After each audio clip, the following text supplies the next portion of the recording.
Hey you guys, it's CATALEAH. So, today I am going to be showing you all of my pets.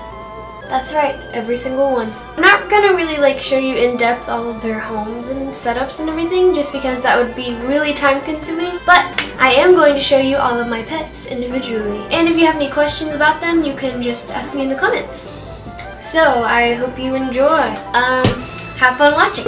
And stay tuned until the end for info on the next shows that I'm going to be vending at. So you can come meet me, buy one of my geckos, just come out and say hi or something, I don't know. Alright you guys, I'm going to start with my two most common pets. Well, they as individuals are not common because they're the best cat and dog in the world. I guess Cerise is kind of exotic because she's a Persian cat. This is my dog, Valley. Sit. I got her from the shelter a little over a year ago now. I believe she's part golden retriever, part border collie. And this is Cerise, and she's got booger problems right now because she has allergies, but we just cleaned her face, but it's kind of stained still. She's my Cerise, and she's gonna be with me forever. Jump, jump, jump. And I taught her how to jump. She's a beautiful long-haired Persian, and she also gives kisses. Ow! Chip, chip. I have to brush her so much because she sheds everywhere. Next, I'm gonna show you my outdoor critters. Every time I open this door, they all come running at me. My backyard is a total mess right now because they are molting and it's time for me to spray off the porch again. So you guys have not met Red yet. He is my bourbon red turkey and I got him as a chick, so he's pretty friendly. He follows me around and struts for me. Oh, and he gobbles back, watch. This is Mary. She's a Cochin. This is Aria. She's a golden laced Wyandotte. This little girl I call Cloud. I got her when she was a chick as well. It's a frizzled Cochin. That's Puppy. Puppy is a Silky with some head wounds, so her afro is only half there. Hey big boy, show off. There's Petunia. She is a red sex link. This is Tootsie. Tootsie is an old English Bantam. This is Dovey. She is a white Easter egger. That's Valley taking a That is Trixie, and she is a golden lace Sebright. This is Adrian. She's a barred rock. This is Paprika. I'm actually not sure what kind of chicken she is. Here's Miki, my favorite girl. She is a blue laced red Wyandotte, and she actually got attacked by a hawk on her head recently. That's why it's all scabbed like that, but it's almost completely healed. They're scared of the camera. Red's not though. And then here we have my red frizzled Cochin, who I call Pepper. I thought Pepper was a boy at first because of that amazing comb and how red it is, but I have not heard one single crow from this chicken, and she's almost 8 months old already, so. And then over here I have Malfoy. He's my black pedigreed Holland Lop Rabbit. He's got a whole hutch to himself. And I have a misting system in place for when it gets hot in summer. And I bring him inside quite a lot to let him roam around the house, but yeah, I'd say he's a pretty spoiled rabbit.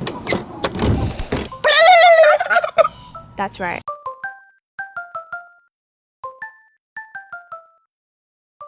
Come on, Valley, let's go inside.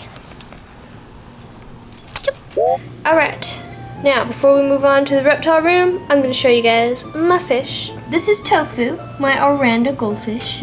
Tofu will one day grow big and strong and take over the world. And then I have this platy here. Well, I think she's a platy, but she was in the swordfish tank. She could be his female swordtail, and this is her child. Tofu is sadly not the dad. And I have not named baby fish and mama fish, so if you have name suggestions, let me know in the comments. This is Tofu. Tofu likes food. And it's not normally recommended to have a goldfish with tropical fish. However, I have a big enough tank. This is a 30-gallon. There's plenty of space. And then I have an apple snail right here that actually died randomly. I had it for a good 6 months and then it passed away, but it left a baby behind. Alright, say bye, Tofu. Bye. Bye. Okay, on to the reptile room. To start things off, I'm going to show you guys my salamander. She's a female Ambystoma tigrinum, or a female tiger salamander. It's not recommended to hold them often just because they are amphibians, so their skin can actually absorb any toxins that you have in your skin. So like I said, it's not recommended to hold them often. She is a fat pig and she wants to eat anything and everything that moves. I love her. Look at her big ol' lips. She's like sassy and classy. And then in the tank to the right of her, I've got 2 firebelly toads. This one is significantly larger than the other one. However, they have no problems getting along or anything like that. And I'm pretty sure they're both male because they both croak. They sound like dogs barking in the distance. So the first time I got them, I was horribly confused and I thought there are just some really annoying dogs outside all of the time, but it was just them. The next creature I have to show you is Annabelle. Annabelle is my female western hognose snake, and I've actually had her for quite a long time, even when I made my reptile room tour, but she was actually staying with Max, but I have her here now. I'm not quite sure how old she is, but she was supposedly an albino het, but we did pair her with an albino. Only 2 of the eggs made it, and they were both normals with albino hets, so she's not proven to be a het albino, but we're gonna try again with her and see. But I love her. She's beautiful. She's a little hissy and she has bitten. Hognoses are slightly venomous, but it's not medically significant to humans. Look at her. She's so cute. I want to get some more hognoses. I'd like to get into the conda morphs, probably like albino condas to start out because I think those are the least expensive of the condas, other than the normal condas. But yeah, I'd like to get a rack with just a few different hognose morphs one day. Alright, Miss Annabelle. Alright, I took a bunch of stuff out of her terrarium so I could actually hold her. I safely got Astrid into my hand without her biting off my finger. So this is Astrid. She is my female Leachies gecko, and she is a new Ami. I got her from Carl Vargas of South Tex Gex. She's very green with lots of white snowflake spots on her back. I'm expecting some babies from her soon, but isn't she just so beautiful? She's got some black spots on her, but those are from age, I'm told, because usually Leachies geckos don't get those black Dalmatian spots, except for with age. So there you go, girl. Yeah, she is pretty skittish. She does not like people. And if you want a more detailed description of all of my geckos, a few videos back I did make an entire gecko video, not including my hatchlings available, but... Look how beautiful. Oh, she don't like that. Alright, I'm gonna show you guys Sully. This is Sully. He's my male Leachies gecko, and you guys have most likely seen him before if you've watched any of my other videos. He's a really nice light color, and he's got a lot of pink and purple spots. Where you going? Look how long he is. Such a gorgeous boy. Boy. Next up, I'm gonna show you guys my mossy leaf-tail geckos, aka Europlatus sakurae. This is my female named Saturn. I've gotten 1 clutch from her, and one of the eggs was viable and it made a beautiful little baby, so I will show that to you guys. She's a pretty girl. She's got a lot of Dalmatian spots on her. She was actually from Waco Mossies, a breeder in Waco, Texas. This is my male. His name is Jupiter. Jupiter here was actually from SNS Exotics, and I was told he was captive bred, but she wouldn't give me the name of the breeder, so who knows where he actually came from. He was really healthy when I got him and everything, and he still is. Alright, this is Venus. She is my other female Europlatus sakurae. I actually bought her with Jupiter over there. They came as a pair. She's got a beautiful mossy look to her. So if you guys watched any of my other videos where I showed off these 3, you might have noticed that I had a different looking enclosure. I took a few things out just for the purpose of this video, but I have a lot of sticks and stuff going through here. I used to have this awesome thing in there, but it was too big and they didn't even get on that, and it was just kind of in the way and it took up all the space. So I removed it and put this branch in there that is called a revival fern, I think. And it's got moss and stuff growing on it. And it is a bioactive, so I've got isopods, springtails, and a few different other types of bugs living in this tank. So you can see all of my little isopods getting to work. Alright, on to the next. So here's my bottom row of crested and a gargoyle. I'll start with Comet. Comet here was from Altitude Exotics. I got her a little over a year ago now, and she's produced a couple babies for me, and all of them have turned out absolutely gorgeous. She's only halfway fired up right now, but she fires up a really bright neon red and yellow. Alright, next to show you guys, I have Miss Jinx here. who has the bluest eyes of any gargoyle I have ever seen. I think she's trying to lay eggs, so I'm not gonna disturb her too much, but I got her from Carl Vargas of South Tex Gex, the same guy that I got Astrid and Sully from, my two Leachies geckos. She's just a really pretty orange striped reticulated gargoyle with the bluest eyes ever. She's not been paired in over a year, so I assume she's just laying some duds again. She's a really sweet fat girl. I wish I could show all of her to you, but I really don't want to disturb her while she's laying eggs. Next gecko. And here we have Zyla. Zyla is currently also in the process of laying eggs, and she actually has been paired up with Zeppelin a couple weeks ago, so she's probably gonna lay me some really beautiful fertile eggs. If you want to see better quality footage of these geckos, you can watch a video that I did a few videos back where I showed all of my breeder geckos. But this is Zyla. I got her at NARBC over a year ago. I actually forgot the breeder I got her from. She's a beautiful extreme harlequin pinstripe. I'm excited to see what her babies will look like. Moving on, we have May. May is actually from Austral Gecko, and she is available as of the recording of this video. She's a really nice contrasted gecko. She's incredibly dark, and then she has on top of it some really beautiful bright yellow colors. She's really pretty. In this tank we have Scarlet. Scarlet was actually from Petco. If any of you watched my Petco video, that is where I got her. Which, if I do say so myself, was an incredible steal because she's gorgeous. She is definitely not close to being fired up all the way right now. She fires up a bright, bright, bright red. Okay, and here we have Taurus. He actually scares me a lot because he tries to mate with people's hands, and if he sees you moving, he'll actually chase your hand so he can try to mate with you, and it's really terrifying because he bites. Oh no, I'm scared. See, watch.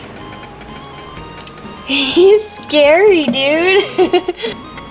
He's adorable though, and he's beautiful, but he's scary. I actually paired him with Scarlet recently, so I think I'll get some pretty awesome babies from them. He kind of freaks me out though, because he made me bleed last time he bit me. I got him from Gecko World Austin. They have a pretty nice selection of geckos. Look at that pattern though. He's crazy awesome. Alright, see you later, Scary. Okay, here's Zeppelin. I'm sure many of you have seen him before. I think he's the oldest gecko I have right now. Not in age, but just of how long I've had them. Beautiful boy. I have lots of babies from him. Well, not anymore, but I've gotten quite a few babies from him. I do have 2 available from him and Comet as well. This gecko is named Harvest. It's one of my holdbacks. I had a gecko named Olive before that when I got her, she had already been paired to a different gecko, and she made this beautiful creature. Check out that cream. And that pattern is just insane on this gecko. So I'm going to be holding this one back for a while just to see if I want to end up keeping him. So yeah, that's Harvest. Okay, this is Waylon. He is my male gargoyle gecko, and I got him from Plano Geckos. He's a really pretty red and orange blotched gargoyle. He's not quite big enough to breed with Jinx yet, but soon he will be, and I'll have beautiful babies from them. He actually has some of the best structure on any gargoyle that I've seen. Like, check out that head. This is Calypso. Calypso has lineage and was bred by Zengex, so she's obviously not fired up all the way, but she gets really, really dark on the sides. That right there is one beautiful gecko. So this gecko I haven't named, but it's from Anthony Caponetto Reptiles. It is a really nice extreme harlequin with lots of cream. This one might actually be considered a Halloween, but I do plan on keeping this one and growing it up and breeding it with Harvest one day, and I think those geckos would look insane. He's still pretty small, but yeah, that's this little one. Alright, this is one of Comet's newer kids. The dad is actually Berkeley, a male gecko I had before. He was from Altitude Exotics, so this is one of many that I'll be taking to Herps Conroe next month. This little tricolor here is a Berkeley and an Arwen baby, 2 of my older geckos. This one will also be available at Herps Conroe. Okay, this is one of the ones I'm obviously keeping. This is a Zeppelin and Lady Joanna baby. Lady Joanna is a gecko I got from Crested almost 2 years ago, and they somehow made this amazing creature. If you look on the side, it's got paradox spots, which is kind of a phenomenon in crested geckos. Not exactly sure how it happens. I think it's just random, but this thing is almost blue, and right there on the fringes of its crests. But this gecko is crazy looking. I'm not sure how it happened, but I love him. Or her. I'm not sure what it is yet, but... This gecko is a Comet and Zeppelin baby. The cream on it is just insane. I don't know how that happened. And the back is almost completely filled in. Really hard to get a good shot of this gecko because it's kind of crazy. I do believe this one is going to grow up to be red like Comet is. And this one will also be at Herps Conroe. The next one's going to show you are my Eurypladus Sequoia babies. And some of them will be at Herps Conroe. This one is a little female that just recently hatched out. And it already has a pending home. But the people that it's going to raise and keep different types of leaf tails, so I definitely trust them with one this young. This one here is from Jupiter and Venus, and it's a little male, Eurypladus Sequoia. Check him out. This little one I am incredibly excited about. It is so white, and it just recently hatched out as well. The mom is Venus and the dad is Jupiter, and the little male hatchling is its clutchmate. Very excited to see how this one grows up. I'll probably be keeping this one for a while. I'm not sure, but we'll see. So that was all of my geckos, and now we will move on to the other critters. Okay, so I'm really excited to show these to you guys. I actually acquired a breeding trio of Goldian finches. I'm in love with how smart they are, how pretty they are, and I love the way they sound when they tweet. If any of you are finch experts and have any advice on how to set up a cage, go ahead and let me know. I think I did this one pretty well, but there's always room to learn. The blue one right there is the female. This one's a male, and he's actually molting right now. And then this is the other male. Look how beautiful these things are. I love them so much. Not just for their looks, but because they're sweet, and I'm trying to get them to be more friendly with me. They're, for some reason, very scared of the camera though, which I guess is understandable. And I'm sorry it's really dark, but they are hiding over in that back corner. So Goldian finches are just the most beautiful things. They're actually native to Australia, just like my sugar gliders, so that's cool. Do any of you guys have finches? If you do, you should let me know in the comments. Especially if you have Goldians, because they're my favorite finches ever. Yeah, if you're wondering what makes all those tweeting sounds when I'm talking now, it's these little babies. But if they're singing, I guess that means they're happy, so I'm doing a good job. And last but certainly not least, my lovely sugar gliders. Here we have Maribelle. She's my black beauty. Yes, she's a good girl. And then right under her is Lavana, your sweet Lavana. Right here is their baby. Look at her pretty, pretty colors. She's a mosaic, and she's actually Lavana's baby. So she's a leucistic. Then this is Mr. He's my male mosaic, and he just ran up there. And then Maribelle and Lavana have two more babies, actually. Here's one right here. She's a little girl. This one is Maribelle's baby. And she has a home. Not yet, because she's too young to go, but... And then this is the boy. This is Lavana and Mr.'s baby. This is the most gorgeous baby that they've ever made. He's a powdered out white mosaic. And he has a home with the other little girl that I just showed you. They're gonna go together. Of course, he'll be neutered before he goes home with them, because lineage is very important with sugar gliders. It's the family tree that goes all the way back to the first gliders in the US to make sure that they are not related in any way. They have a lot of toys in this cage and 2 stealth wheels. Very few wheels are safe for sugar gliders. And they eat OHPW, which is a staple diet. Sugar gliders need to be on a staple diet to make sure that they get all the vitamins and nutrients that they need, because they can be very easily over or under supplemented. There's my sugar gliders. And yeah, I guess that's it. Thanks for watching, you guys. Okay, I hope you guys enjoyed watching that. I do have a lot of pets. I kind of felt like I was jumping on the bandwagon with this one because I feel like every other pet YouTuber has done it. Then again, this is the most common sense video for me to make because I have a lot of pets and you guys want to see my pets, and that's what I do videos about mostly. Okay, if you're wanting to know what reptile show I will be vending next, I am pretty sure I'm going to be vending Herp's Conroe, and it was September 9th and 10th, but it was actually rescheduled to October 28th and 29th because of Hurricane Harvey. So to be safe, it was rescheduled, but I will be vending that one. So I will link in the description their website so you can check them out and maybe buy tickets or something like that. And maybe I'll see some of you guys there. Yeah, if you have any questions, just ask me in the comments. Alright, thank you guys for watching, and I will see you in my next video. Bye!